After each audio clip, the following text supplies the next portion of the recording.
20대 대통령 선거 사전투표가 시작된 가운데 오후 2시 기준 전국 투표율은 10.48%를 기록하고 있습니다. 사전투표는 오늘과 내일 이틀 동안 오전 6시부터 저녁 6시까지 전국 3,552개 투표소에서 실시됩니다. 서울 소공동에서 사전투표를 마친 이재명 민주당 후보는 국민과 함께 승리해 통합과 경제, 평화의 길을 열어가겠다고 말했습니다. 유세가 예정된 부산에서 사전투표를 한 윤석열 국민의힘 후보는 정권 교체를 위해선 많은 국민이 사전투표를 해야 한다며 참여를 독려했습니다. 러시아군의 무차별 포격과 공습으로 우크라이나 수도 키이우 북쪽 체르니히우에서 민간인 33명이 숨졌습니다. 수도 키이우에선 건설 노동자들이 직접 만든 대전차 장애물을 설치해 러시아군의 진입에 대비하고 있습니다. 국제신용평가사들이 러시아 신용 등급을 잇따라 대폭 강등하면서 국가 부도 위험이 커지고 있습니다. 미국 언론은 경제적 혼란으로 최근 몇 주간 러시아 억만장자들의 자산 96조 원이 날아갔다고 보도했습니다. 코로나19 신규 확진자가 26만 명을 넘어 또다시 역대 최다를 기록했습니다. 정부는 사회적 거리 두기를 소폭 조정해 현재 밤 10시까지인 영업 제한을 내일부터 밤 11시까지로 완화하기로 했습니다. 지난달 소비자 물가 상승률이 3.7%를 기록하며 5개월 연속 3%대의 고물가가 이어졌습니다. 정부는 다음 달 종료 예정인 유류세 20% 인하 조치를 3개월 연장하기로 했습니다.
네, 20대 대선 사전투표 이 시간 현재 한창 진행 중입니다. 5일 뒤면 이제 최종 승자도 가려질 텐데요.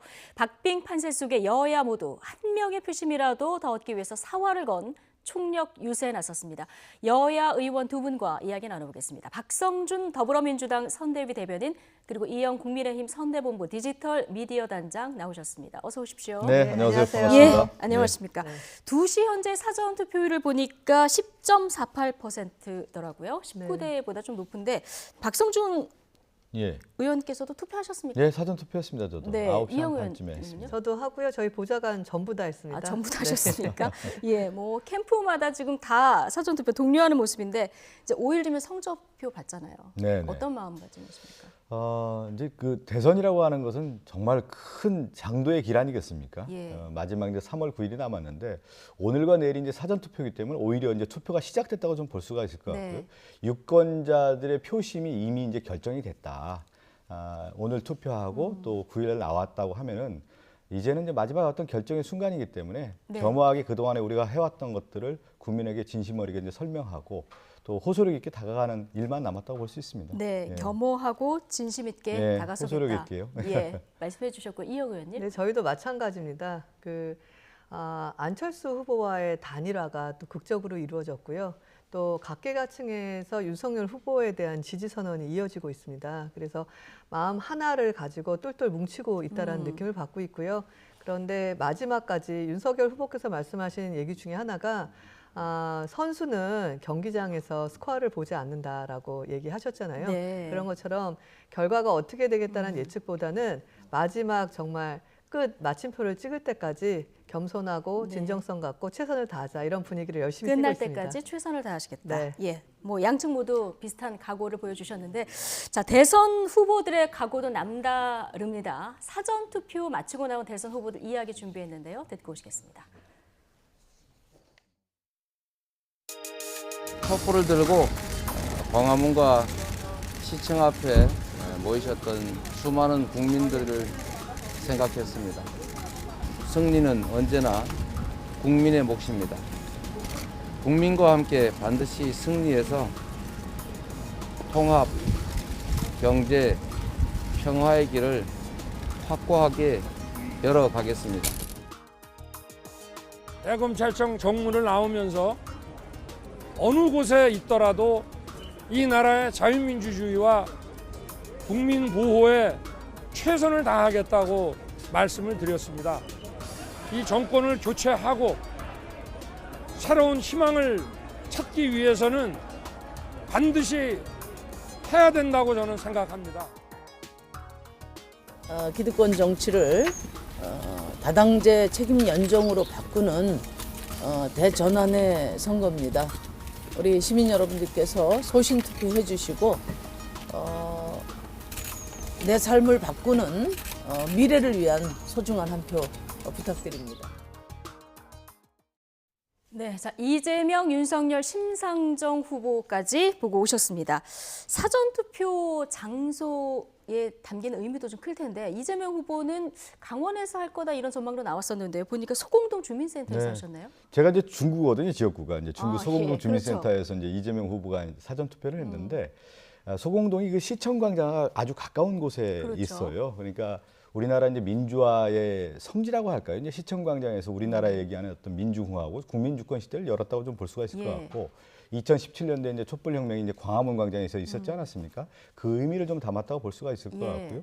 또 이재명 후보가 우리나라의 이제 사법정의를 실현했던 조영래 변호사 이제 사법시험 합격한 다음에 그 시보를 했는데 네. 그 장소가 소공동이었다고 합니다. 그래서 여러 가지 의미로 이제 초심을 담다고 하고 지금 말씀하신 것처럼 이재명 후보가 이번 사전 투표의 의미는 결국은 이제 국민 통합이라고 하는 의미를 좀 담았다고 좀 볼 수가 있을 것 같고요. 또 대외적으로는 이제 평화의 길을 겨루겠다. 그리고 결국에는 국내 경제의 어떤 성장의 모멘텀을 만들겠다라고 하는 어떤 의미를 담지 않았습니까? 그런 의지를 담아서 오늘 사전 투표를 했고 그 장소가 결국은 이제 민주공화국 시대를 열었던 국민주권 시대를 열었던 그 장소의 의미를 담았다 이렇게 볼 수 있을 것 같습니다. 초심과 촛불 민심에 좀 방점이 찍혔다 네. 이렇게 해석할 수 있을 것 같은데 윤석열 후보는 보수 텃밭 부산에서 했는데 뭐 장소도 장소입니다만은 오늘 어떤 메시지를 냈냐면은 내가 검찰총장 사퇴 1년 되는 날이다 이 얘기를 강조하셨거든요. 이거는 네네. 뭐 정권 교체에 방점이 좀 찍혔다 이렇게 보면 될까요? 아니 그 특별한 의미까지는 아니신 예. 걸로 알고 있고요.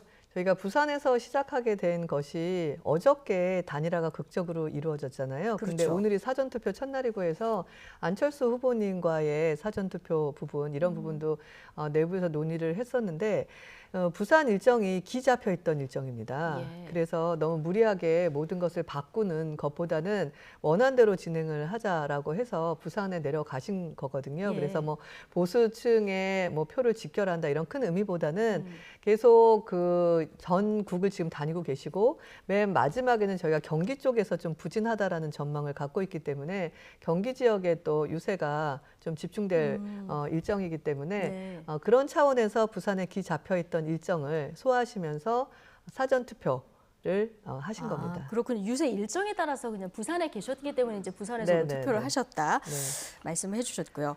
사전 투표율이 높으면 보통 뭐 진보에 유리하다 뭐 이런 공식도 과거에는 있었는데 뭐 이번에는 이런 공식들도 다 깨졌다 이런 그 여론조사 전문가들의 얘기도 있습니다. 양쪽 진영에서 사전 투표율이 높으면 서로 유리하다 이렇게 얘기하고 있는데 민주당에서 사전 투표율이 높으면 민주당이 유리할 것이다 이렇게 보시는 이유는 어디 있을까요? 뭐 꼭 유리하다 불리하다 따질 필요는 없는 것 네. 같고요. 이제 그 얼만큼 마지막에 투표율을 하고 할까요? 이제 득표율을 높이기 위해서는 그 진영의 어떤 지지자들을 결집하는 효과가 있어야만 예. 결국 이제 승리의 물꼬를 트는 거 아니겠습니까? 그랬을 경우에 3월 4일, 5일 날 오늘과 내일의 어떤 사전 투표에 얼만큼 우리의 유권자가 올 것이냐 이걸 가지고 따지는 거기 때문에 그런데 이번 대선 같은 경우는 역대 대선과 더 비교해서 진영의 논리라고 할까요? 그리고 양자 구도가 워낙 첨예하게 되기 때문에 민주당의 지지자들도 그 투표장에 많이 갈 것이고 예. 또 국민의힘의 유권자들도 많이 갈 거라고 예. 봅니다. 근데 다만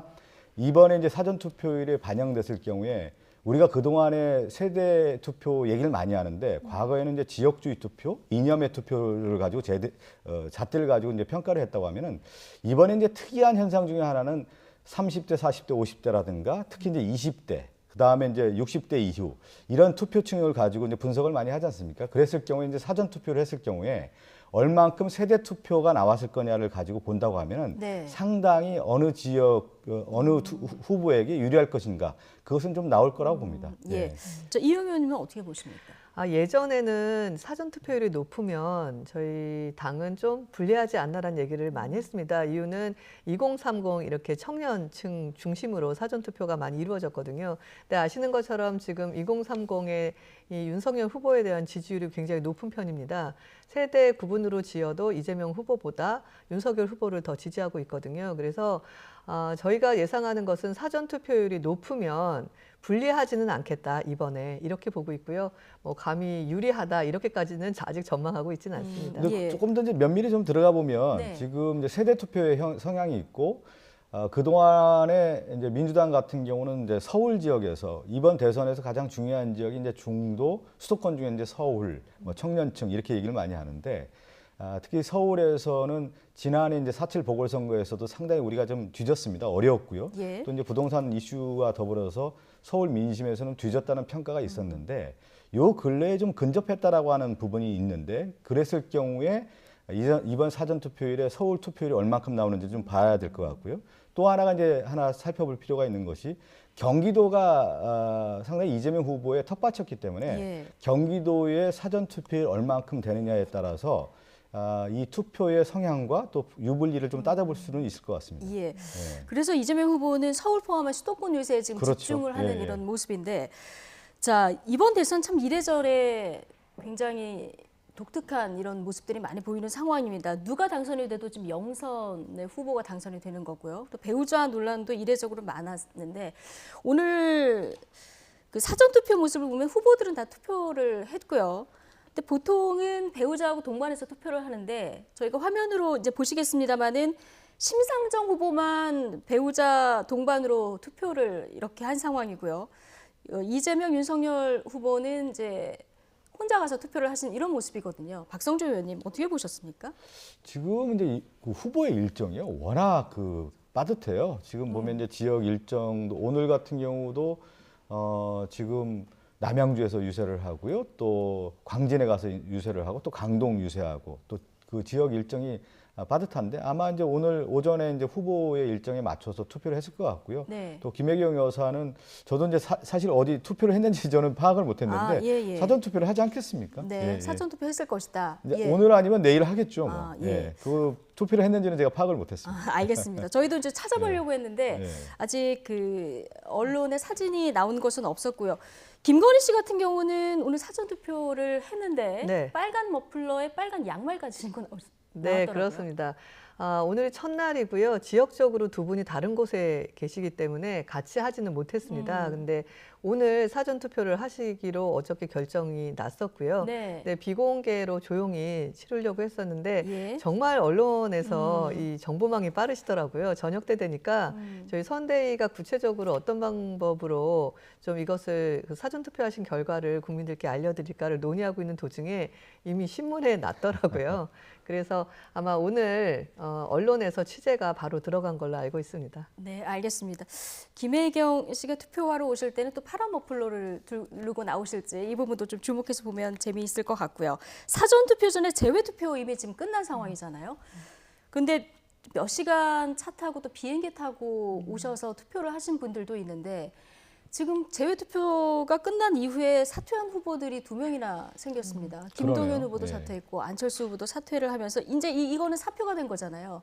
그러다 보니까 청와대 청원까지 올라왔어요. 네. 또 어떻게 해결을 해야 될까요? 근데 이제 역대 모든 대선에서 후보가 이제 완주하느냐 그게 이제 가장 있는데 완주하지 않는 후보들도 많이 나왔습니다. 네. 그런데 이제 후보 입장에서는 유권자를 바라보고 하는 정치를 하고 했을 경우에 완주를 해서 심판을 받아야 되는 것이죠. 우리가 선거라고 했을 경우에는 그 인물이 나와서 투표를 통해서 나의 정책을 통해서 유권자의 심판을 받는 게 우리가 선거라고 하는 의미를 좀 부여할 수가 있는데 대통령 후보라고 하면 그런 부분에 대한 어떤 책임을 져야 되는데 지지 못했다는 부분에 대해서는 상당히 저는 비판을 받아야 된다고 생각되고요. 또 재외 국민 같은 경우는 네. 상당히 투표하기 어려운데 그렇죠. 그것을 감수하고 투표까지 했는데 그것이 자기 표의 소중한 가치가 예. 사표가 됐다고 하면 얼마나 화가 나는 일이겠습니까? 예. 이 후보 사퇴 시점을 좀 명시화할 수 있는 것을 법적으로 논의할 수 있는 방법은 없습니까? 뭐 논의는 할 수는 있는데 이번 예. 경우를 보면 사실 대부분의 정치권에서 했던 단일화는 이 정치 공학적인 판단에 의해서 이루어진 경우가 대부분이었기 때문에 이 인쇄가 되기 직전에 네. 국민들 혼란 없으실 때 사표가 되지 않도록 하는 경우가 대다수였죠. 네. 근데 이번에 보시면 김동연 후보나 안철수 후보나 굉장히 뒷부분에 임박해서 했습니다. 그만큼 마지막까지 두 분의 고민이 굉장히 컸었던 걸로 알고 있고요. 그래서 그럼에도 불구하고 일부 그 유권자의 사표가 발생하는 것에 대해서 문제점이 제기된 부분에 대해서는 국회가 좀 고민해 볼 필요는 있다고 생각합니다. 예. 그렇죠. 국민들의 이제 요구가 있으니까 이번에는 뭐 어쩔 수 없지만 다음부터는 이제 문제점을 좀 개선할 수 있는 방법들을 국회에서 좀 모색하면 좋을 것 같고. 자, 사전투표 직전에 이뤄진 윤석열, 안철수 두 후보 단일화 파장도 좀 계속되고 있는 상황인데, 자, 민주당과 국민의힘의 반응이 극명하게 갈립니다.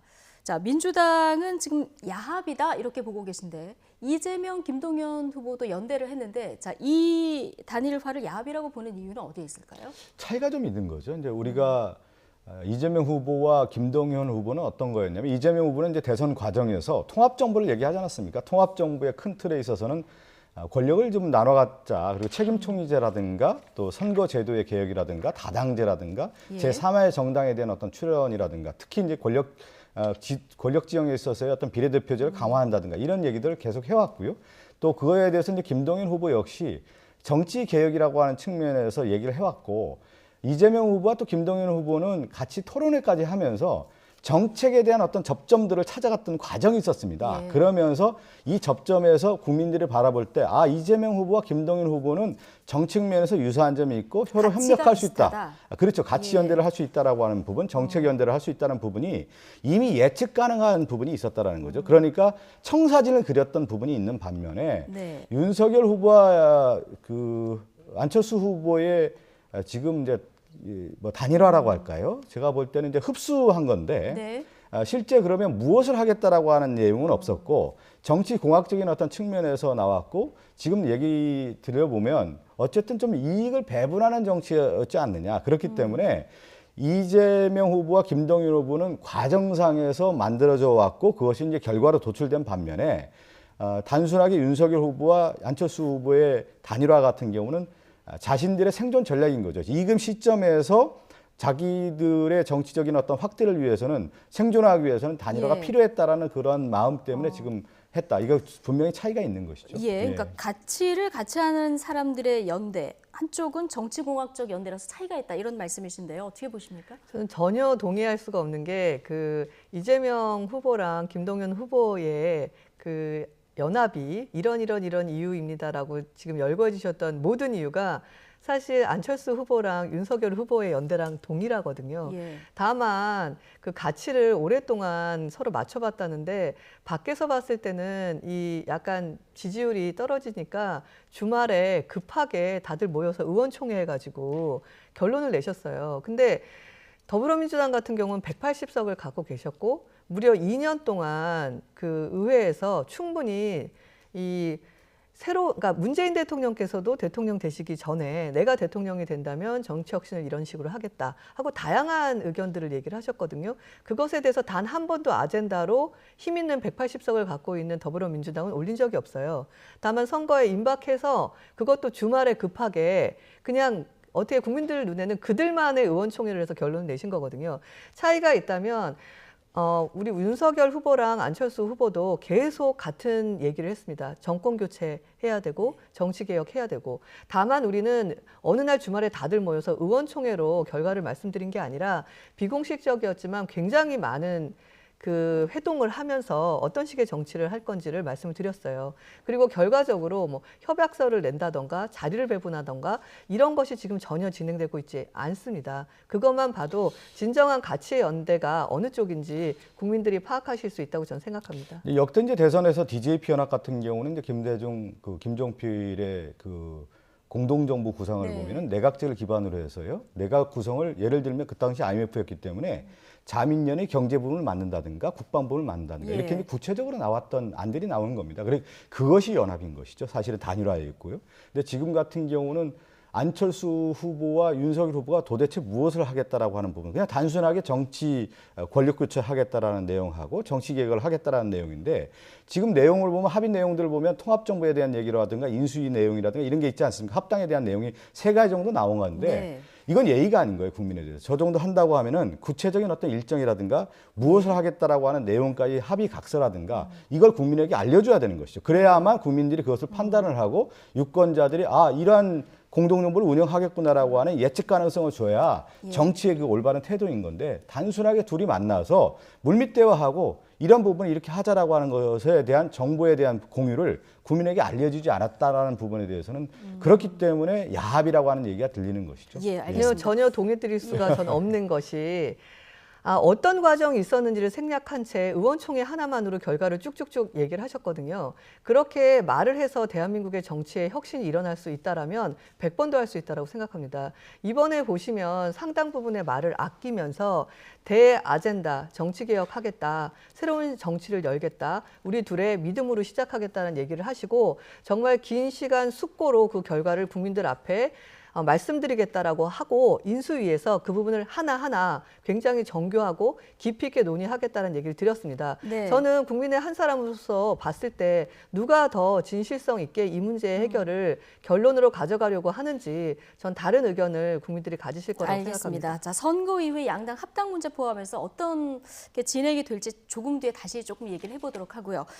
이게 단일화가 좀 갑작스럽게 이루어져서 그런지 민주당에서는 이게 기획된 협박 정치가 아닌지 의문이 든다. 오늘 이런 주장까지 나왔는데요. 야당 반박까지 같이 듣고 오시겠습니다. 못 만나면 깐다라고 했던 게 어떤 구체적인 내용이 있었던 것은 아닌가. 이런 일종의 협박 정치 아니었는가. 그것도 한밤중에 이 밀실에서 두 후보가 만나서 합당까지 합의를 했다. 이것은 상당히 의문이 가는 그런 대목입니다. 그러니까 기획된 협박 정치의 결과일 수 있다 이런 것이죠. 돼지 눈에는 돼지만 보인다. 그러니까 이게 뭔가 협박이나 그런 부분이 익숙하신 그런 논리여서 그런 말씀을 하신 게 아니라고 저는 생각하고 싶습니다. 어제의 단일화는 좋은 저희의 희망의 메시지였다고 저는 생각하고 싶고요. 민주당의 시각은 3글자로 줄여본다면 아프다. 아프다. 그래서 그렇게 해석하고 있습니다. 네. 자, 뭐 한밤중에 단일화가 이루어진 것도 그렇고 못 만나면 깐다. 그 파일명도 그렇고 그래서 지금 윤호중 원내대표는 뭔가 협박을 해서 얻어낸 협박 정책 결과물이 아닌가 이런 지금 의심의 시선을 보내고 있는데 이게 박성준 의원님, 윤호중 원내대표 개인 의견입니까? 아니면 민주당에서 이런 이제 뭐 의견이 윤호중 많습니까? 원내대표가 이제 그렇게 얘기했기 때문에 네. 그대로 이제 받아들여야 될 것 같고, 근데 그걸 예. 이제 우리가 행간의 의미를 좀 해석해 볼 필요가 있어요. 그러면 윤석열 후보에게 안철수 후보가 왜 갔을까? 사실은 뭐 품에 안긴 거 아니겠습니까? 지금 내용을 봤을 때는. 근데 안철수 후보는 며칠 전까지만 해도 무능한 후보를 찍어서는 안 된다라고 분명히 선언을 했고요. 1년 뒤에 아마 그런 손가락까지 잘릴 것이다 뭐 이런 얘기까지 했는데 우리가 네. 얘기하는 손가락이라고 하는 것은 어떤 의미냐면 약속의 의미고요. 또 네. 결연한 의지의 의미입니다. 그런 얘기까지 했던 안철수 후보가 한 3일 만에 저렇게 윤석열 후보의 품에 갔다라는 것은 네. 우리가 해석의 여지가 여러 가지가 있는 품에 거죠. 안겼다는 표현은 두 분이 합당 아니 합당이 아니라 이제 우리가 선언을 얘기한 하셨기 것처럼 때문에, 예. 통합이라고 했을 경우는 당대당 통합일 경우에는 지분을 확보하고 DJ 편합처럼 하는 거고요. 예. 저렇게 이제 안철수 후보가 국민의힘에게 갔을 경우에는 소수 정당이 정당 사회에 봤을 때는 이제 흡수 통합인 것이죠. M&A가 당했다 이렇게 보는 예. 거죠. 그렇게 했을 경우에 그러면 안철수 후보가 왜 저런 선택을 했을까? 기존에 이제 정치적으로 봤을 때는 지금 정치 지형에서 살아남기 어렵다는 판단도 있었을 것 같고 지금 정치를 할 때 선거 비용이라든가 여러 가지 어려움도 있었을 것 같고 추후에 이제 정치적인 어떤 포석 때문에 저렇게 갈 수도 있다 생각되는 건데 네. 지금 이제 국민의힘에 나온 얘기가 보면 뭐 파일을 깐다 이런 얘기가 분명히 있었기 때문에 여러 다적인 뭐 여러 의미에서의 한 부분이 작용했을 가능성도 분명히 있다 이렇게 해석할 수 있는 것이죠. 예. 어떻게 생각하십니까?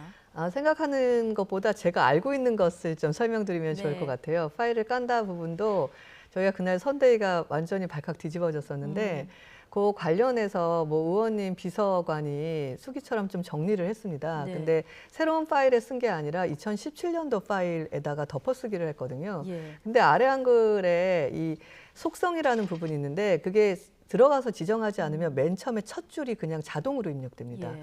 그래서 2017년도에 첫 줄이 자동으로 들어간 건지 이번에 본인이 작성하던 첫 줄이 자동으로 입력된 건지는 모르겠는데 공식 그 문서에는 제목을 확인을 안 했을까요? 아니요, 그 제목이 아닙니다. 예. 그러니까 속성, 파일 제목이랑 그냥 네. 자동으로 들어가는 속성값은 속성값, 다르거든요. 예. 속성값은 아래 한글 파일을 열어서 팝업으로 띄워서 들어가서 봐야 됩니다. 네. 다만 이게 크롬이라는 그 브라우저로 봤을 땐 자동으로 뜨는 기능이 있었는데 그래서 알게 된 겁니다. 그래서 아무도 이 파일을 검토하시거나 열람하셨던 분 중에 네. 이것을 접했던 분은 선대위에 단 한 명도 없었거든요.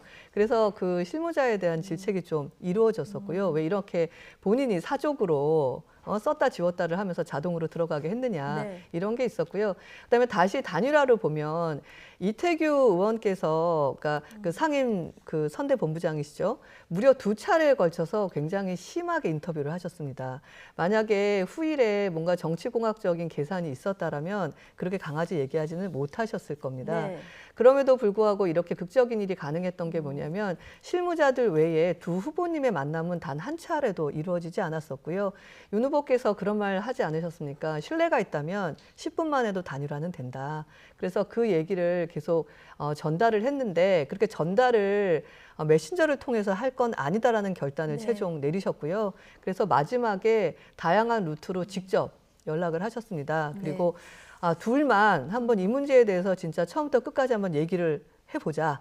그리고 나서 우리가 어떤 결정으로 지금 정권 교체를 바라는 국민들의 예. 뜻에 화답을 할지를 결정하자 이랬는데 그 부분이 사실 극적으로 이루어진 겁니다. 이 의원님, 그러니까 지금 우여곡절 끝에 이렇게 극적으로 단일화를 이뤄냈는데 그러면 이제 앞으로 안철수 후보가 얼마나 적극적으로 유세에 참여를 하느냐 이 부분도 중요하지 않습니까? 공동 유세는 언제부터 시작하는 겁니까? 오늘 그 부분에 대한 세부적인 것들을 예. 양 당에서 만나서 지금 결정을 할 예정이고요. 그래서 의논하고 오늘은 있습니다. 없는 겁니까? 네, 그렇습니다. 예. 어저께 갑자기 결정됐고요. 또 저희 쪽에서 좀 신경 써야 될 부분은 뭐냐면 이게 갑작스럽게 결정되다 보니 국민의당 같은 경우는 일부 지지하시는 분들이 굉장히 서운해도 하시고 혼란스러워도 하시는 부분들이 있습니다. 네. 그 부분을 어떻게 함께 힘을 합쳐서 큰 대한민국으로 보답드릴 수 있는지에 대한 예. 것도 지금 논의를 하고 있거든요. 그래서 오늘 결정이 되면 내일부터 구체적인 일정들이 나올 수 있을 것 같습니다. 앞으로 유세 과정에서 안철수 후보 얼마나 적극적으로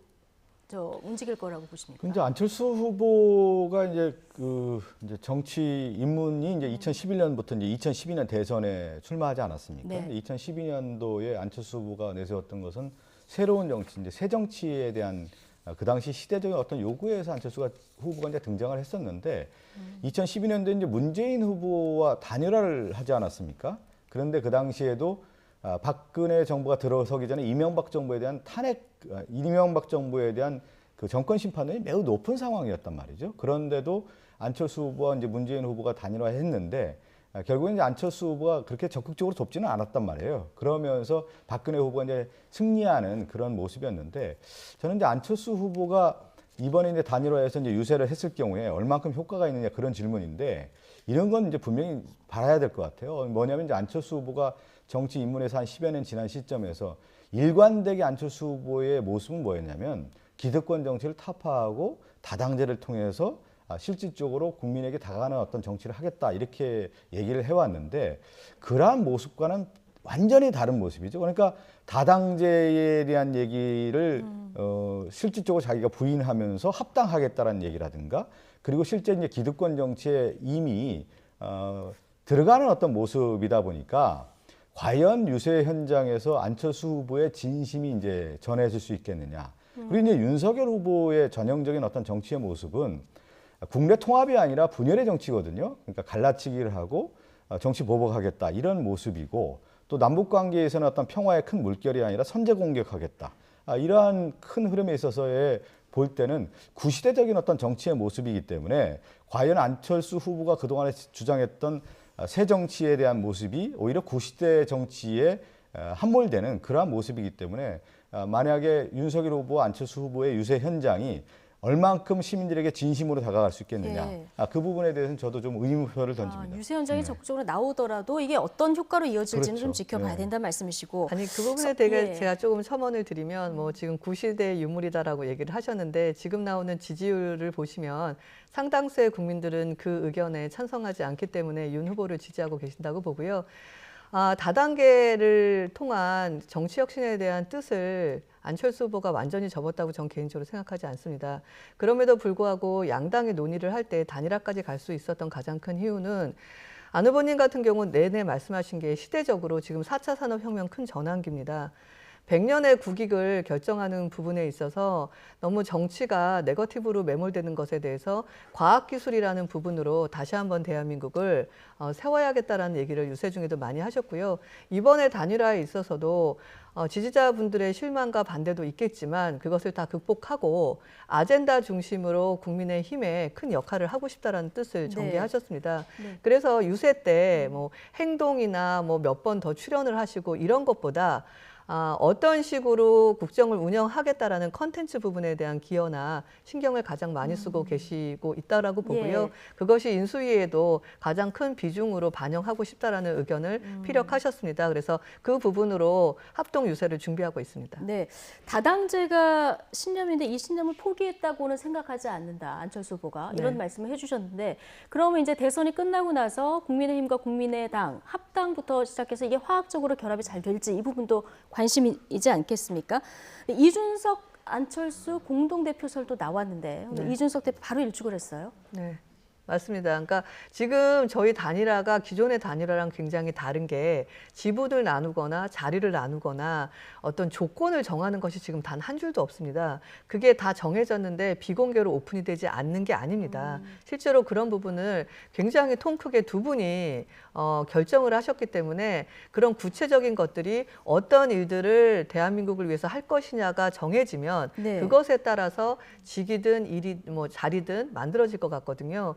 그러다 보니까 일부 주변에서 당과 당의 합당이다 보니까 당대표 부분은 어떻게 할 것이냐라는 얘기를 나왔는데 이준석 대표 말씀하신 것처럼 어떤 논의도 이루어진 것이 없기 때문에 예. 그것은 앞으로 지켜봐야 될 걸로 보입니다. 그러니까요. 정해져도 사실은 좀 번복되는 경우들이 있는데 이게 이제 정해지지 않는 상태에서 제가 구시대의 정치라고 하는 표현을 좀 썼는데 네. 이걸 한번 살펴볼 필요가 있어요. 정당사를 우리가 살펴보면 왜 구시대 정치로 회귀하느냐를 살펴볼 수가 있는데, 박근혜 대통령이 탄핵됐습니다. 그래서 새누리당이 이제 분당이 되죠. 그래서 한 정당이 만들어진 게 이제 바른정당이고, 또 하나 정당이 대선과 더불어서 자유한국당이었습니다.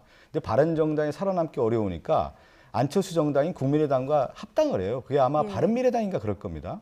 그러니까 원래 새누리당에 탈당했던 사람들이 장제원 의원이라든가 권성동 의원, 뭐 유승민 의원 이런 분들이 이제 바른정당을 원래 만들었었죠. 그러다가 일부분이 자유한국당에 왔어요, 원래.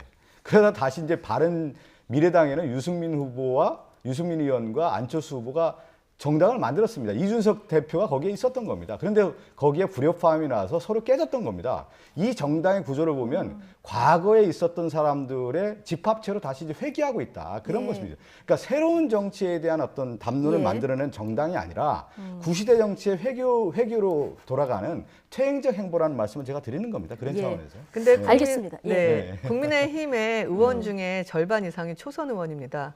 그다음에 우리 후보 자체가 영선에 여의도 밖에 오신 분이고요. 기존에 있던 분들이 계시다는 것과 그래서 전체가 여전히 변함이 없다라는 것에는 동의드리기가 힘듭니다. 알겠습니다. 예. 여야 모두 지금 새로운 정치, 뭔가 정치 개혁을 해야 된다 이런 목소리는 공이 나오고 있기 때문에 대선 이후에 또 국회에서 어떻게 이 문제가 논의될지 좀 지켜봐야 될 것 같고요. 지금 뭐 대선이 임박한 상황인데 후보들을 향한 의혹 제기와 여야 공방 뭐 여전한 이런 상황입니다. 민주당에서는 지금 윤석열 후보의 부동시 논란에 대한 공세를 어제 다시 제기를 하셨는데요. 여야 발언을 다 같이 듣고 오시겠습니다. 국민의힘 윤석열 후보가 병역 기피 의혹마저 회피로 일관하고 있습니다. 윤석열 후보가 떳떳하다면 공개적 검증이 두려울 이유가 없습니다. 그런데도 윤 후보와 국민의힘은 온갖 핑계와 동문서답, 거짓, 해명에 급급합니다. 이런 행태는 스폰서 검사, 김건희 씨 주가 조작 의혹 때도 마찬가지였습니다. 그러나 시력 조작을 통한 병역 기피 의혹마저 뭉개고 무시하려 해서는 안 됩니다. 시력 조작에 따른 병역 기피 의혹은 국민의 눈높이에서 더 철저하고 확실하게 검증해야 할 사안입니다. 회색이 더 짙어진 민주당의 일단 지르고 보자식 마타도 공세가 도를 넘고 있습니다. 이미 지난 2019년 본인들이 검증을 꺼냈던 우리 후보의 부동시 문제를 또다시 끄집어냈습니다. 우리 후보는 평생 운전면허도 따지 못하는 형편임을 본인들도 잘 알면서 정말 너무 치열하고 비열한 짓입니다. 대장동 몸통이 이재명 후보라는 정황이 속속 드러나고 있는데도 적반하장격으로 대장동 특검 요구안을 대선 일주일 앞두고 제출했습니다. 먼저 여당에서 제기하고 네네. 있는 부동시 의혹, 이제 병역 기피 의혹을 제기하시는 건데, 근데 이게 청문회 때 다 검증된 사안인데 그 이후에 뭐 추가로 나온 내용이 있습니까? 일단은 이제 이렇게 봐야 되는 거예요. 예. 이제 국민의 의무라고 했을 경우에 딱 두 가지를 얘기해요. 공적 일을 할 수 있느냐 없느냐를 기준을 갈 때 하나가 뭐냐면 국방의 의무를 했느냐, 납세 의무를 지켰느냐, 이 두 가지 기준을 보는 겁니다. 국방의 의무는 개인의 생명과 재산을 보호하는 데서 제일 가치에 있어서의 국방의 의무를 했느냐. 그러면 제일 대통령은 군 통수권자로서 이 의무를 다했는지를 검증해야 되지 않겠습니까? 예. 그런데 알고 봤더니 윤석열 후보가 82년도에 군대를 뭐 안 갔단 말이에요. 안 갔는데 왜 안 갔냐? 부동시 문제로 가서 양쪽 눈에 0.7 차이로 안 갔다는 겁니다. 그런데 공무원 임용됐을 때 검사 신체 검사에 봤더니 94년도와 2002년도에는 전혀 문제가 없더라는 거예요. 눈에. 근데 2019년도에 검찰총장 인사청문회 당시에 보니까 다시 부동시로 가는 거예요. 어느 날은 눈이 부동시였다가 정상이었다가 다시 비정상이었다가 이게 과연 제대로 된 설명이 안 됐다라는 거예요. 그렇기 때문에 철저하게 대통령 후보로서 군을 갔다 왔는지에 대한 검증을 하자라고 하는 부분이고, 윤석열 후보가 이 문제에 거리낌이 없다고 하면 정정당당하게 검증을 받아라, 이런 얘기를 하는 겁니다, 지금. 지금 군 통수권자가 될 수도 있기 때문에 더 꼼꼼히 따져보셨다는 그럼요. 얘기신데, 어제 장제원 의원도 이 해명 기자회견도 했는데, 네. 자, 이 부분 관련해서 어떻게 얘기하시겠습니까? 아니 2019년 7월 8일 날 인사청문회가 검찰총장 건으로 있었는데 그때 민주당의 송기현 의원이 하신 말씀이 정답인 것 같아요. 그 당시에는 그 병역 기준상 양쪽 눈에 디옵터 차이가 일정 부분 나면 부동시로 했는데, 그걸 이제 와서 50이 넘어서 다들 원시도 오고 눈은 계속 변하는데 그거 어떻게 검증할 거냐라고 민주당 쪽에서 얘기를 하셨거든요. 민주당에서 당시에 나온. 네, 그리고 그런 논리라면 그러니까, 사실 지금 조금 전에 말씀하신 것 중에 국민의 의무이자 대통령이 되실 분들은 이 병역의 의무, 국방의 의무와 납세 의무가 중요하다라고 하는데, 이재명 후보조차 지금 왼쪽 팔 다치셔서 예. 못 가셨잖아요. 네네. 근데 지금 낚시도 하시고 뭐 서핑도 하시고 그러시는데, 그러면 왼쪽 손을 계속 지금까지 못 쓰셔야 된다는 논리인데, 저는 몇십 년 전까지 다 소급해서 할 만큼 지금 되게 다급해 보이세요. 이건 바람직하지 않고요. 아까 납세 의무 얘기하셨는데, 납세 의무보다 더 짧게요. 중요한 예. 건 국민 세금을 정말 귀하게 써야 되는데, 김혜경 씨의 한우와 초밥 문제를 거론하면 사실 더불어민주당은 하실 말씀이 없을 것 같아요. 두 분 말씀 들어보면 대선이 끝나도 뭔가 의혹 공방은 계속될 할 것 얘기는 같다, 이런 많은데 생각이 또 드는데, 시간이 다 됐나 보네. 네, 저희가 시간이 다 돼서 오늘은 여기까지만 듣겠습니다. 알겠습니다. 박성준 더불어민주당 선대위 대변인, 그리고 이영 국민의힘 선대본부 디지털 미디어 단장 함께했습니다. 고맙습니다. 네, 감사합니다. 감사합니다.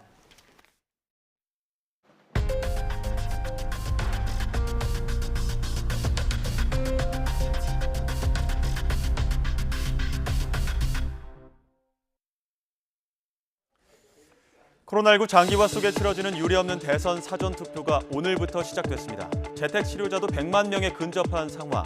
확진자와 격리자의 사전투표, 본투표는 어떻게 해야 할까요?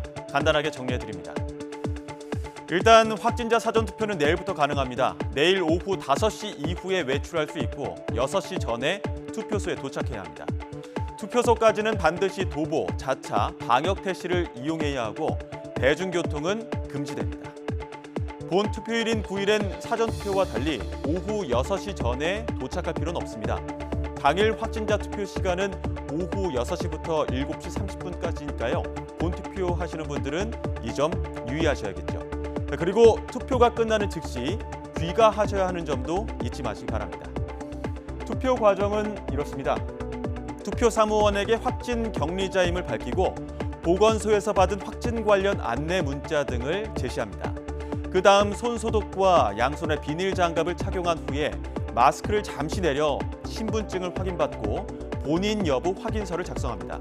이때 잠시 마스크를 내려야 하기 때문에 대화를 하는 등의 행동은 자제해야 합니다. 그리고 마지막으로 안내받은 별도의 임시 기표소로 이동해 투표하면 되는 거죠. 만약 신속 항원 검사에서 양성이 나왔거나 PCR 검사 결과를 기다리는 분들, 이런 분들은 아직 확진이나 격리자에 해당하지 않기 때문에 일반 유권자 투표 시간을 이용하면 됩니다. 다만 방역 수칙을 더욱 철저히 지켜주셔야겠죠. 자, 지금까지 확진자 사전 투표 방법 알아봤는데요. 모든 유권자가 꼭 지켜야 할 수칙도 있습니다. 투표 전후에 상관없이 투표지를 촬영하는 건 형사처벌 대상이 될 수 있다고 합니다. 다만 투표소 밖에서 인증샷을 찍거나 기호를 상징하는 손가락 표시는 얼마든지 가능하다고 하는데요. 자세한 내용은 이어서 우철희 기자가 보도합니다. 지난해 4월 7일 부산시장 보궐선거 당일 A씨는 기표소 안에서 기표한 투표지를 스마트폰으로 몰래 찍어 페이스북에 올렸습니다. 이 사실이 발각돼 재판에 넘겨졌고 공직선거법 위반 혐의 유죄가 인정돼 법원에서 벌금 100만 원의 형이 확정됐습니다. 한 해 전인 지난 2020년 21대 총선 사전투표 때는 울산에서 기표한 투표지를 찍어 지인에게 카카오톡으로 보냈다가 벌금 50만 원이 선고된 사례도 있었습니다. 투표의 비밀 유지라는 선거법 취지에 비춰봤을 때 죄책이 가볍지 않다는 것이 법원의 판단입니다. 선거법은 누구든 기표소 안에서 투표지를 촬영해선 안 된다고 규정하고 있고 어기면 2년 이하의 징역 또는 400만 원 이하의 벌금에 처해집니다. 중앙선거관리위원회는 후보자를 기표한 투표지와 빈 투표 용지를 구분하는데 투표 용지 촬영도 허용되지 않는다는 입장입니다. 반면 이른바 인증샷, 투표를 인증하는 사진 촬영은 폭넓게 허용됩니다. 투표소 밖에서 18세 이상이면 누구나 인증샷을 찍어서 SNS를 통해 공유, 전송 가능합니다. 특히 엄지척이나 V자 같은 기호를 상징하는 손가락 표시도 얼마든지 할 수 있습니다. 대선 당일인 오는 9일까지 인터넷이나 이메일, 문자 메시지는 물론 SNS를 통해 숫자를 뜻하는 사진이나 지지 호소글을 게시, 전달하는 선거운동이 가능하기 때문입니다. YTN 우철입니다.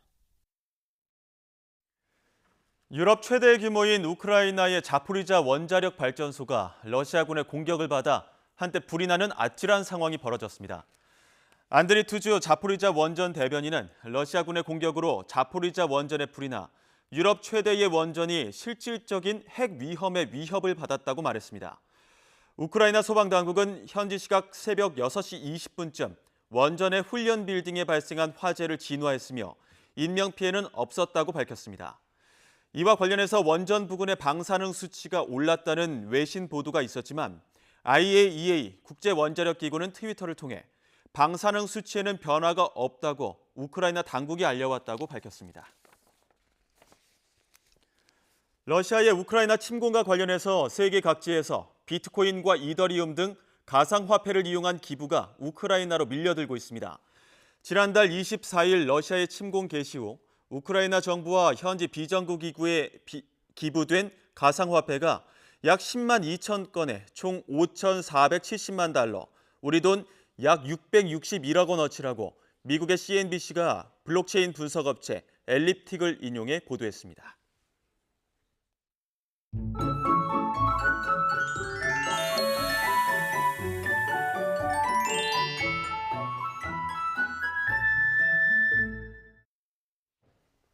날이 무척 온화해지니 미세먼지가 말썽입니다. 현재 강원을 제외한 대부분 지역의 대기질이 나쁨 수준을 보이고 있고요. 경남과 부산에는 초미세먼지 주의보도 내려졌습니다. 오후부터는 황사가 유입되면서 서쪽 지역의 공기가 더 탁해질 수 있어 주의가 필요합니다. 따라서 중부와 전북 지역은 황사비가 내리는 곳이 있겠습니다. 현재 경기 북부와 강원 북부에 비가 내리기 시작했는데요. 오늘 밤까지 5mm 안팎으로 양은 많지 않겠지만 돌풍과 벼락을 동반하며 요란하게 내리겠습니다. 특히 바람이 문제입니다. 현재 수도권과 강원, 충남과 전북 서해안을 중심으로 강풍주의보가 내려졌습니다. 비의 양이 적은 데다가 바람까지 강해서 건조한 날씨가 이어지는 동쪽 지역은 산불 등 대형 화재가 비상인데요. 불씨 관리 잘 해주시기 바랍니다. 절기 경칩인 내일은 맑은 날씨를 되찾겠지만 꽃샘 추위가 찾아옵니다. 내일 서울 아침 기온 영하 2도, 세종은 영하 1도까지 떨어지겠습니다. 낮 기온도 서울 5도, 광주 8도, 대구는 10도로 오늘보다 2에서 10도가량 낮겠습니다. 다가오는 월요일까지 예년보다 쌀쌀한 날씨가 이어지겠습니다. 날씨였습니다. 네, 이 시간 현재 사전투표 관찰 진행 중인데요. YTN은 소중한 한 표를 행사한 유권자들의 인증사진을 대통령 선거 당일 화면에 보여드릴 예정입니다. 인증사진을 휴대전화 메시지 샵 2040으로 보내주시면 오는 9일 YTN 화면에서 확인하실 수 있습니다. 금요일 더 뉴스 마칩니다. 고맙습니다.